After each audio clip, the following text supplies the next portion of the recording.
Hey everybody, it's DataBits here, and as you know on DataBits, we like old stuff, old electronics, but we also like new electronics because new tech is just as fun. Well, it can be. Hopefully this, what you're seeing on your screen, is going to be fun. This is a maXpeedingrods Q96 audio video receiver. Now, there's a lot of choices when it comes to car radios these days. So how do you know which one's good? Well, one of those ways is to kind of see somebody unbox one of these and see what's inside and kind of check out its durability and capabilities. I'm excited about this one because it has DSP sound. So we'll see if it meets my very strict standards and yours as well. It has Android Play, CarPlay, Bluetooth, Wi-Fi, GPS, external mic, hands-free. It has a radio, which is always helpful for a car radio, right? A USB port, a micro SD card slot, an AV in, so that you can hook your audio and video components into this, as well as a backup camera or your CD or cassette Walkman. It has a rotating screen, which is interesting, and all of this powered by an Android operating system. I'm going to use a pair of scissors to open this box. Now, I do recommend you ask mom or dad for help when using sharp objects, okay? Especially if you're a young viewer. For those of us experienced older users who have terrible aim, like I do, getting this open, we're safe, right?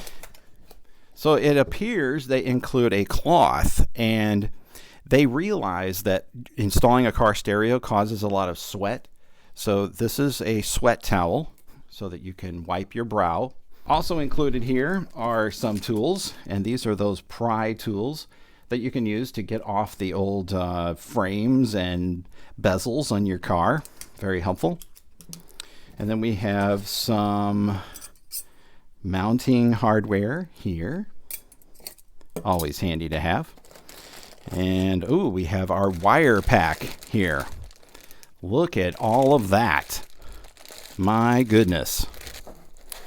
But let's take a look at this audio video receiver itself. This thing is not that big, quite honestly.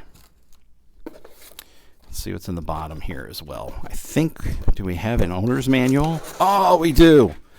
All right, so here's the owner's manual that none of us real men actually read. Who needs an owner's manual, right?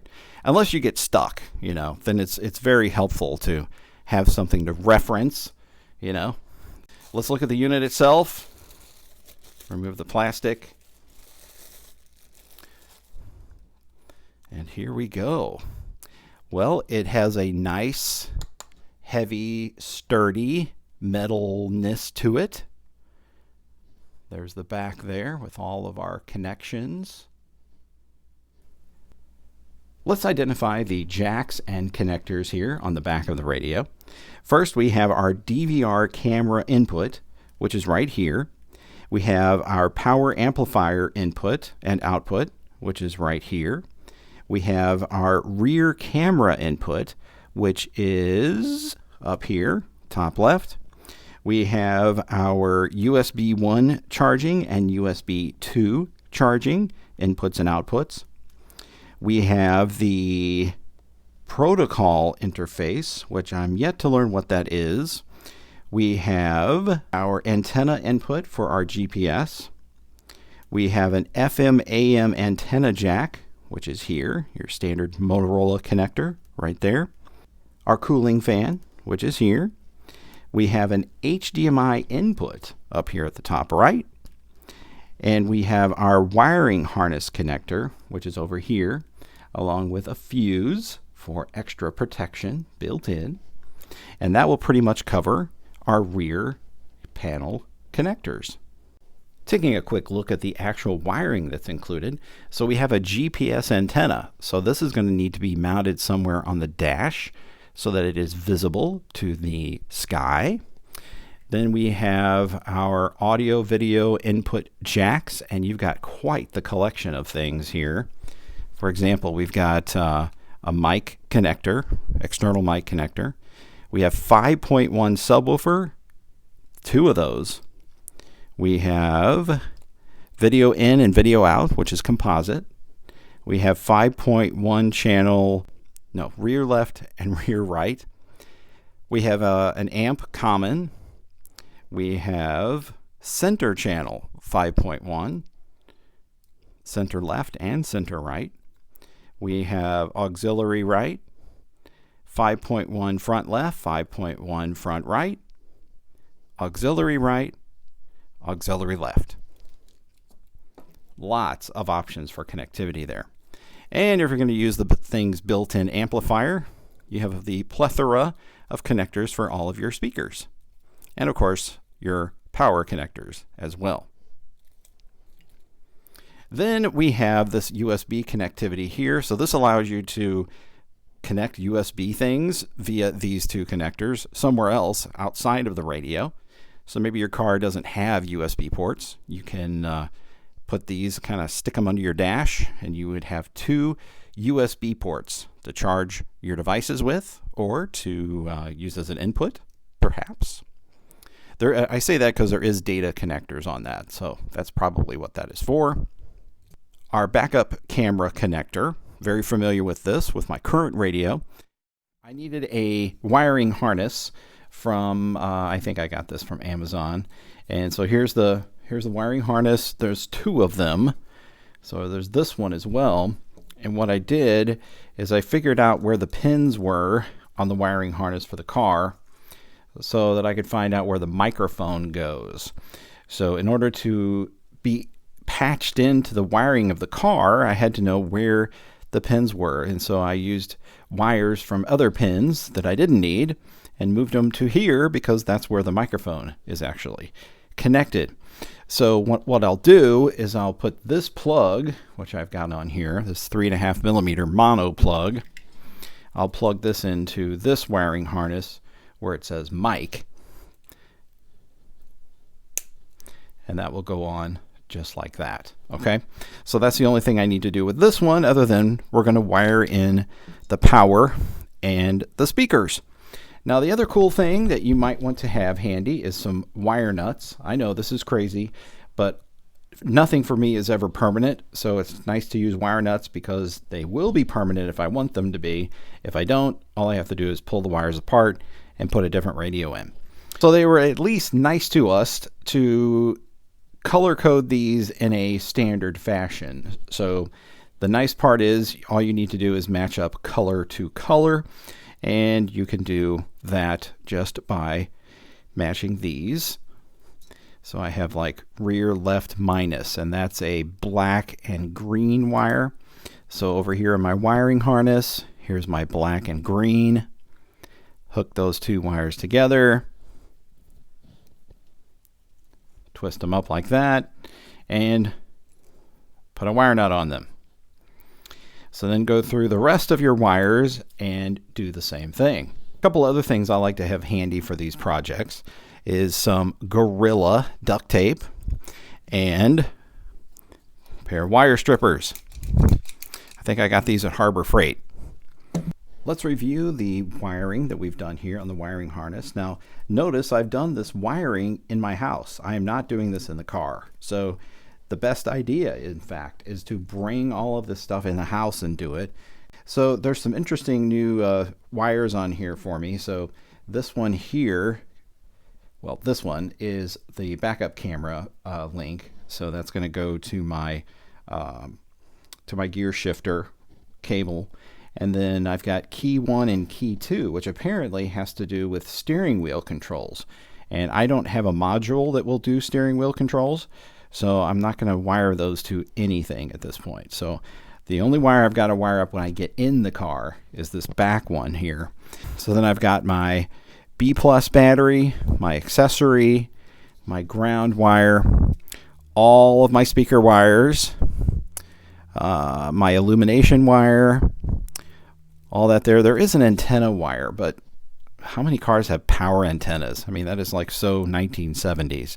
It looks like my wiring harness does support that wire. You can see it here, but there's no reason to connect it if it's not going to do anything. And again, on the other jack pack here that I have, I don't have an external amp, so I don't need this. And I'm not hooking up any of these RCA plugs. So the only plug of this giant mound of plugs that I needed was this mic plug that goes into the mic that's on the ceiling of my car. Okay, now let's get this radio here attached to the mount that goes in the dash. All right, I now have the radio successfully attached to the mounting hardware that I need to put it into my vehicle. So I'll just kind of show you what I ended up doing here. There are 3 pieces to this mounting kit. These 2 side panels and then this panel here. This part is empty, and you put the controls from your car on this particular piece right here. So, and to that end, you can see the screws that mount that top piece in there. So I added some duct tape around on the inside to kind of hold it to this frame. And you can even see on the bottom here where I've put a stripe of duct tape. And that just kind of keeps it centered on this piece. And I had to drill a couple of holes in the mounting hardware because obviously this radio does not stick out very far. I mean, my old one sticks out past here, and this one doesn't stick out hardly at all. So there's those 2 screws right there, and the holes that I had to drill to get those particular screws in. So there we go. We are mounted and ready to plug it in to the vehicle. And here is the wiring harness attached to the back of the radio. And here we are in my 2013 Kia Soul, engine running, not too far from my house at a park. We've made several videos here at this park just for fun. And I'm not using my lapel, I'm just going with the built-in microphone here with my camera, which is an iPhone 14. And I wanted to show you this great radio that we've got here installed. And let's zoom in on the screen here. Now, the issue that I'm experiencing with it is that the screen is highly reflective. It is glass, so anything that is a reflection on it is going to be visible, like my tripod here, which my phone is mounted to.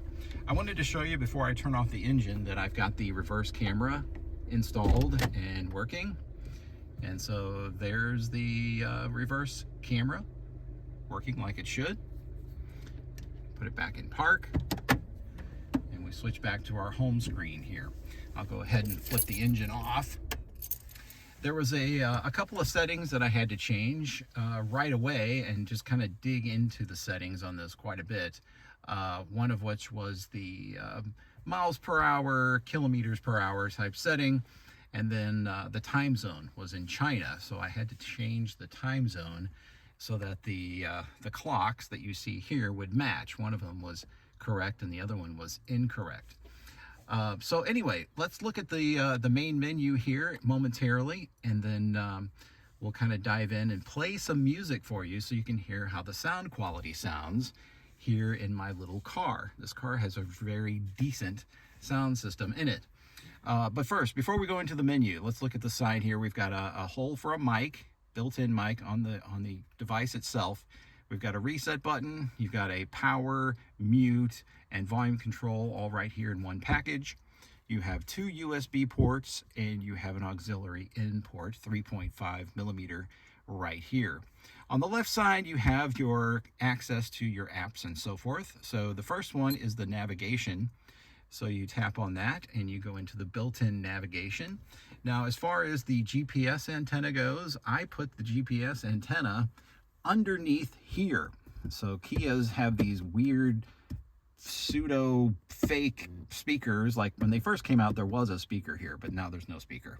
So I mounted the antenna for this thing underneath here, and it gets plenty of signal just fine for that. Of course, if you have your phone, you don't really need the navigation that's built in to that, but that is a very nice highlight of this particular radio. Besides the reflective screen, I wasn't too fond of how difficult it was to get this into my mount. So this mount that you see here, this piece, was a little bit different in its setup than the way the radio is. So there's a little bit of a gap going on over here, which I'm not real pleased about, but anyway, it's in here and it's working. So the second icon here, this is for your CarPlay, Apple CarPlay, which is kind of nice. Again, you can just swipe down from the top and hit home, and then you can go back to your main screen. So music, which we'll do shortly, is this USB port here. If you have music on a flash drive, which I do, I have some music that won't offend everyone in the copyright sectors, so I'll play some music from that shortly. Here is the telephone settings, and actually you can pair your Bluetooth here, you can set a pin for your Bluetooth, and then these light up when you are actually in a place to be connected to your phone and CarPlay is working. Okay, let's see what else we got down here. So these are the apps that are built in. I have not added any additional apps than the ones you see here on the screen. We got the iGo navigation, we've got Google Maps, mirror settings, so you can mirror your phone to this device, our music setting once again, radio, the Apple Play Store, Netflix, My Car, which is the home screen here, screensaver, settings, speed play, Spotify, then I can scroll over to the next side, video, voice search, wallpaper, YouTube, go back to auxiliary, Bluetooth, Bluetooth music, car info, File Explorer, DSP, CPU fan, Chrome, gallery, Google, GPS monitor, and here we go. So this is another GPS app as well. I think there are two built into this device. So, so for example, if you want to see if you have a proper connection to the sky via your antenna, you can go to this thing and it will give you some readouts here as far as what's going on with the built-in GPS. I'm going to plug in this little SanDisk 64 gigabyte flash drive, and we're going to play some music on here so you can kind of hear how good the sound quality is, and I would say it's excellent. I have no complaints with the sound on here. So let's hit play there. So these are Google tunes that I downloaded from YouTube. These are royalty-free songs, so I can just jam out to them if I want.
So there you go. The sound quality is quite excellent, and there's some settings here. If you swipe down like around the clock, you have your brightness setting here and another volume control.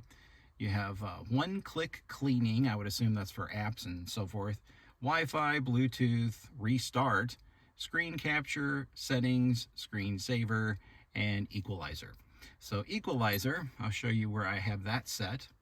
So I have, this is my own custom setting. So high on the bright end and high on the low end, and kind of dipping down across there in the middle.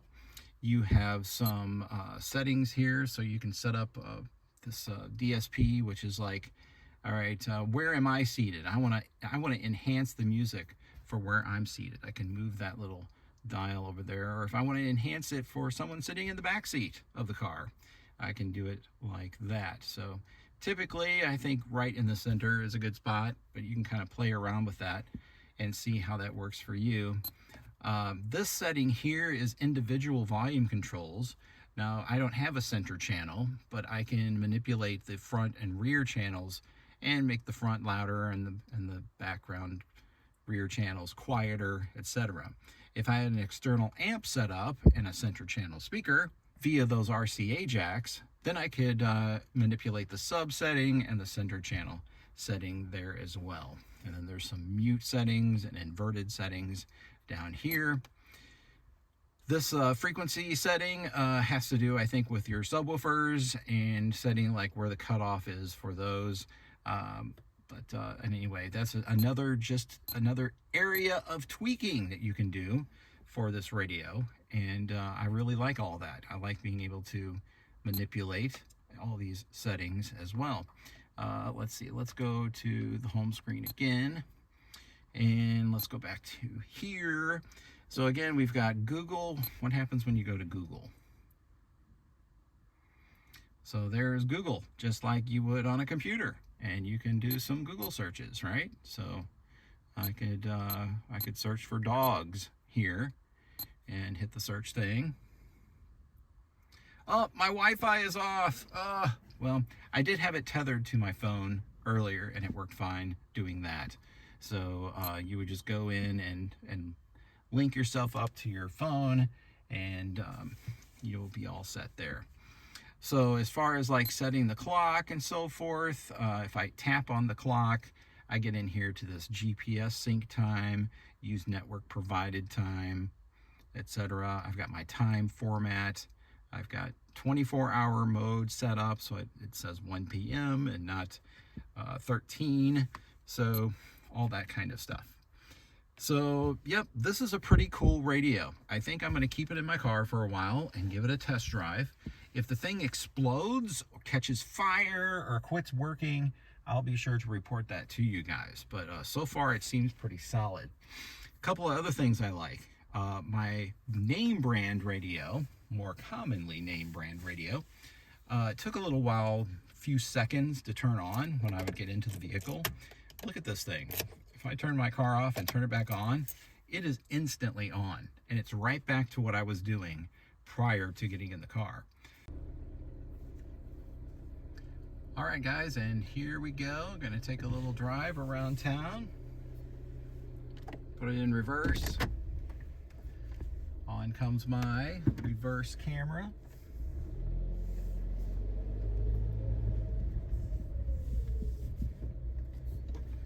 Okay, and we'll put it in drive.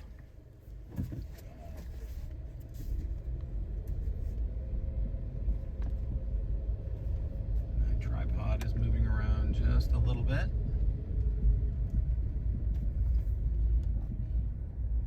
So you're looking at Apple CarPlay at this point. I've got it working with my phone. And I think if it's working, the next time I turn my car on, it should still be there.